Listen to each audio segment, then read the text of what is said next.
Hey guys, thanks for clicking on the video. I'm Vince, you're watching Vincendo, and today we're talking about the construct in Hyrule Warriors Age of Imprisonment. It's not Phi, it's the Master Sword. Wait, they're the same thing? We'll talk about it.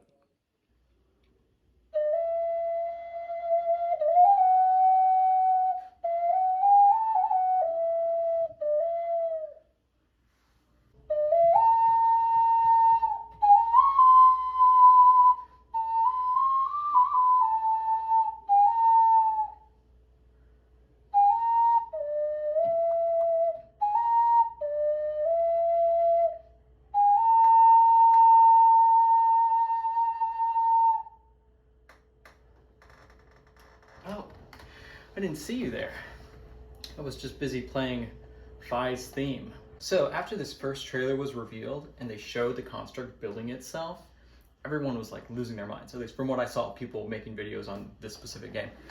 And like pretty much immediately after that, it was everyone finding, oh my gosh, Phi's theme's in here. This has to be Phi, right? Like, but how? Because the timeline, right? Like, how can Tears of the Kingdom take place at the beginning if we know that Skyward Sword takes place at the beginning and Phi is the beginning of the Master Sword? So if the Master Sword already exists, how can Phi be this construct? Maybe it's the spirit of Phi, you know, all of the off-the-wall theories that people are thinking about. And awesome for them. I mean, I have my own theories, which is why we're here making this video. But I just want to first get off my chest, like, I'm not a super like into all of the minutia of the timeline and where everything works. I mean, I'm a Zelda fan and I'm a fan of Nintendo, but I'm not gonna know all of that intricate information. And here's the other thing is I don't think Breath of the Wild and Tears of the Kingdom are really part of that greater timeline that Nintendo set up through the game of Skyward Sword and that promotional material in the Hyrule Historia, and I actually do have that book. But I don't think Breath of the Wild and Tears of the Kingdom fit in that, and I feel like Nintendo might have already released information, like officially saying that, but I still see people talking about trying to connect the game in there, which is fine, and I think that's fun, and I think there's discussion there. But just me as kind of like a casual Nintendo fan, from what I take from Breath of the Wild and Tears of the Kingdom, I kind of see, I believe like Nintendo putting it not in that timeline because that's kind of the vibe I get when I play those games. So that being said, what Nintendo does do in these games, Breath of the Wild and Tears of the Kingdom, is they're kind of like borrowing ideas or reusing them from what they've used in old games. And I'm not just talking about like, oh, there's a Link, there's a Zelda, there's a Ganondorf, and that happens in every single game. They're always borrowing ideas. That's not exactly what I mean, because like I just said, they're in every single game. And with Skyward Sword, they kind of built that into the like lore of the games. But when I say reusing ideas, I'm talking about a little different. Like, the example that comes to me for like Breath of the Wild is the old man at the beginning of the game is a clear reference and reuse of the old man from Zelda 1. And I think they did that intentionally because Breath of the Wild thematically is very similar to Zelda 1 in the sense of being super open. You can go anywhere. It's mostly about exploring and kind of doing things at your own pace, at your own will.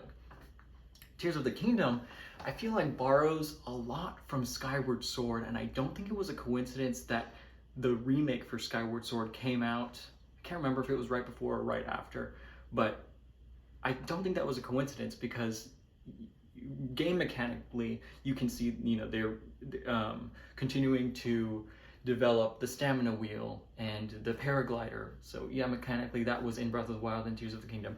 But even still, like the Sky Islands in Tears of the Kingdom, as soon as I saw that first trailer for Tears of the Kingdom, my initial thought was, oh my gosh, this is like what they wanted Skyward Sword to be. It almost feels like they're recreating Skyward Sword in this sense. Of course, you play the game and it's very different. But when I first saw that trailer for the Sky Islands, that was my first thought. On a side note, it is a shame. We got that motorcycle in Breath of the Wild. It's a shame that we don't have like a Zonai loft wing in Tears of the Kingdom to just fly around infinitely. That would have been super awesome. Other borrowed ideas the Sky People, along with the Sky Islands, like I just mentioned, the imprisoning wars in several Zelda games, Ganondorf swearing fealty to Hyrule, Ocarina of Time, clear reference there. The Sages, another Ocarina of Time. Rauru coming back and renamed, you know, it's a different, like I said, reimagining of what Rauru might have been. All references, or reimagining characters, mechanics, story, ideas. Okay, so that's kind of where I'm taking my take on what I think this hero construct is going to be. I do think the construct is going to be some version of Fi, but just in the same way that the Zonai Rauru is some version of Rauru the Sage of Light from Ocarina of Time. So I think Fi will be, or sorry, the construct will be Fi in that sense, but not the literal version of Fi that we know from Skyward Sword, right? But here's the other thing, is like, the sword does talk to Zelda in Breath of the Wild and Tears of the Kingdom. So, functionally, some version of Fi has to exist in this universe, but if I'm believing, like I mentioned earlier, that these two games don't fall into like the greater timeline that Fi exists in, then I have to wonder who is speaking to Zelda from the sword. I think this construct is that person, maybe even calling itself Fi, maybe not, but functionally, I think it is Fi. And whoop-de-doo, pretty much everyone else has come up to that conclusion already, so nothing special from me yet. But here's the thing, a lot of people are saying this is like the spirit of the hero. After they revealed the face of the construct, it's like, okay, well, this isn't the Fi that we thought, it's not the ancient hero that we thought, but, you know, it's still the spirit of the hero from the sword is going to make its way into that construct somehow. I still don't believe that's how it's going to work. I don't think it's going to be like the sword comes back in time or the spirit can transfer through time. That's not what I think it is. Like I've mentioned before, functionally, it's Fi. So let's think, what gameplay, or not gameplay, but what story elements is Fi connected with in Skyward Sword? Fi is essentially a gift from the goddess, or the gods, or Hylia, what, I don't know what. So Fi is a gift in the form of the goddess sword, and then through Skyward Sword you go through the springs. I think there's like the flames or something makes the sword transform into the Master Sword, or I think I reread a synopsis before recording this, and there's like I think the last step was like something to do with Zelda and the goddess Hylia giving that last kick of power to turn it into the Master Sword. But all the minutiae aside, essentially the sword goes from a non-Master Sword and through some transformation becomes the Master Sword. So that's the part I don't hear people talking about, but I think that's why they play Fi's theme, is not because it's Fi or the spirit of Fi in the construct, but because the construct is that gift from the goddess. The goddess sword in this game might be called the Zonai sword, and I think that construct is going to literally be a sword which maybe goes on a journey parallel to Zelda's journey and becomes the Master Sword. But how can the construct be the Master Sword if the Master Sword's in the present time with Link? I hear you shouting. Look, time travel works this way. I should really draw this out. If I was a better YouTuber, I could draw this out. Maybe I can get like a whiteboard or something.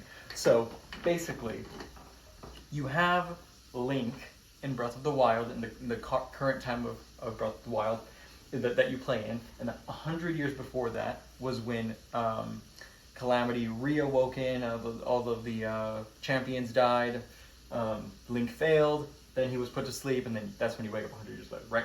So he had the Master Sword here. Then they say, okay, well 10,000 years before that was the Ancient Hero timeline, or the Ancient Hero story, and the Ancient Hero had the Master Sword there. Okay, that's as far back as we know in Breath of the Wild. Then, Tears of the Kingdom takes place after Breath of the Wild, right? So we're right after there, still have the Master Sword, that's when it breaks, the beginning of that game.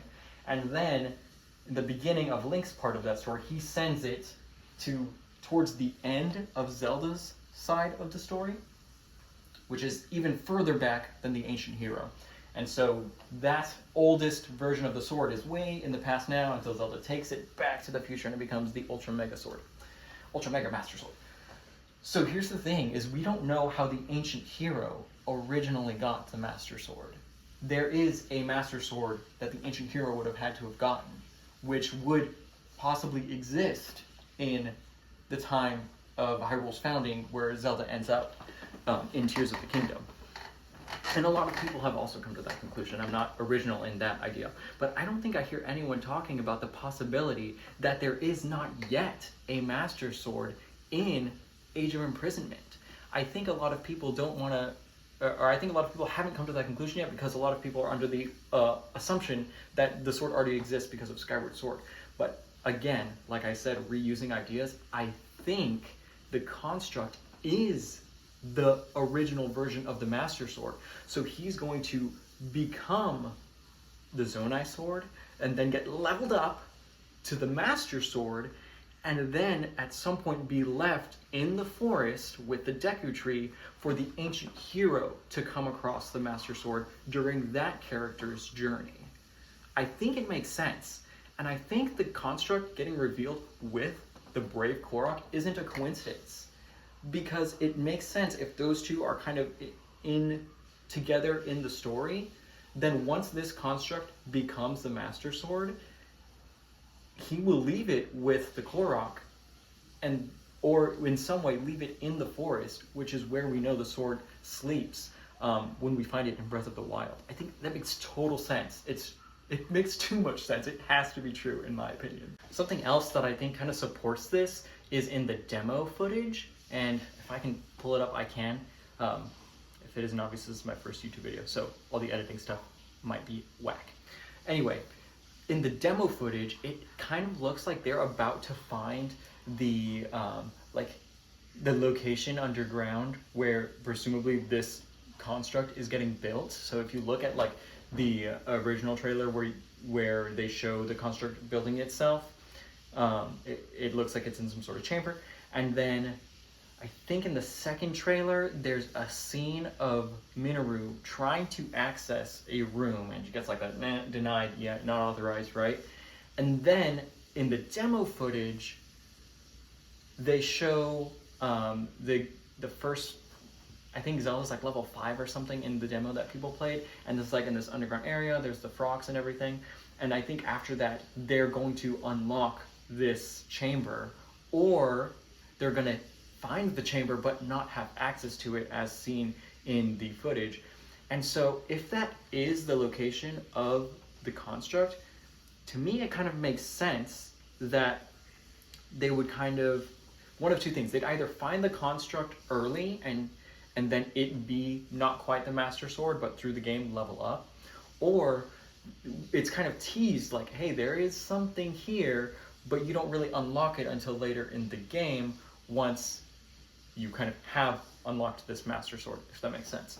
And so something else on that same note was in the trailer, not in the demo footage, but in the trailer. So they show that the construct is potentially, if I'm reading it correctly, potentially behind this locked door. But then the scene where Zelda's like looking up at the construct flying, to me that kind of reads as like, who is this? Like in a way, it's the trailer's kind of trying to be the audience, because we were all thinking, well, what is that? And they show Zelda like, what is that? I'm wondering if that's the first time Zelda sees the construct, which to me again is weird because it looks like early in the game we're gonna be introduced to that area where I think the construct is. So then it doesn't make sense that the first time that Zelda's seeing this construct is after Ganondorf has already essentially taken the Secret Stone and become the Demon King. It seems like the timeline of events doesn't really make sense there, unless they are doing what I hope and think they're doing, which is that Zelda's kind of on her side of the story, while this construct and the Korok might be on their own side of the story, building themselves or building the construct into the Master Sword. And then once it's like full potential, that's when Zelda sees the hero construct. And I think maybe the reason the construct is not in the final battle with Ganondorf is because the Korok and the construct's job is going to be to help fend off all of the monsters that are overtaking Hyrule while the sages go in and try to defeat Ganondorf. I think that might be why the construct's not there. Yeah, we'll see. Some questions still. And that's not the only question I have. I have at least 2 more questions. One of these I'm already preparing to make a video for this other one. So that first question is, how does the Brave Korok play into this? Because I don't think it was a coincidence that they were shown together in these promotional materials, in the trailer, in the box art. They're next to each other. There's a scene where the Korok is riding on the construct, and then in, I think Japan has like a special edition of the game, and this little acrylic stand with the construct has the Korok in the same acrylic stand. I just don't think any of that's coincidence. So I've got a theory coming up for that one. I say theory, it's more like a prediction. But the other one, more related to the construct and Fi, is if this construct is going to be, in terms of functionality and in terms of story, if it's going to serve the same purposes that Fi served, then I have to wonder if there's going to be a Girahim type character to serve that part of the story from Skyward Sword. And so I know Ganondorf has a sword and a spear and the bow, and he has the big hammer thing. So he's got like 4 weapons already. I don't know if he has those in the past during the fight where Rauru freezes him. So it is interesting. There might be something there. I'm not sure, but we know like in Age of Calamity, the first Hyrule Warriors game in this universe, that they made Terraco. That was kind of like the Koei Tecmo add-in character that was not already in the games. And I feel like there's a lot of similarities with this construct. Like, it kind of feels just kind of like a character that they created for this game in the same way that Terraco was created for Age of Calamity. And the only other Warriors game I've played is the Fire Emblem 3 Hopes. And again, they created a new character in there too, Shez. So they'd like to do that, just kind of and it makes sense, and honestly it makes it more appealing. But so if they're creating a new character in the construct, and they had created a new character, Terraco had a mirror villain, I think it was Harbinger Ganon. So it kind of, I think they would do this. If they have this construct, it makes sense that they would introduce another unique villain. Maybe construct, maybe something else, but I think there's going to be some sort of mirror there, and I think if he's functionally going to be Fi, becoming the voice of the Master Sword, I think it's possible that there's an evil version that's mirrored this construct that ends up becoming the consciousness or voice of Ganondorf's weapons. Yeah, that would be really cool. Awesome. So, what do you think? This was my theory on what I think the construct is going to be. Thank you for watching the video, sticking around all the way to the end here. If it wasn't totally obvious as you were watching this video, this is my first YouTube video, and I am hoping to maybe make this into a thing. I just kind of want to talk about these things, and I didn't hear anyone talking about the construct potentially being the Master Sword, and so I was like, you know what, I just got to do it myself. But that being said, as my first video, I would really appreciate any feedback that you have. Obviously, there's some clearly obvious things like better editing and all of that stuff, but if there's anything that maybe isn't obvious or anything that's just super sticks out as like really bad, please, send me a comment or a message and let me know how I can make this better, because it would be fun to make this a real thing.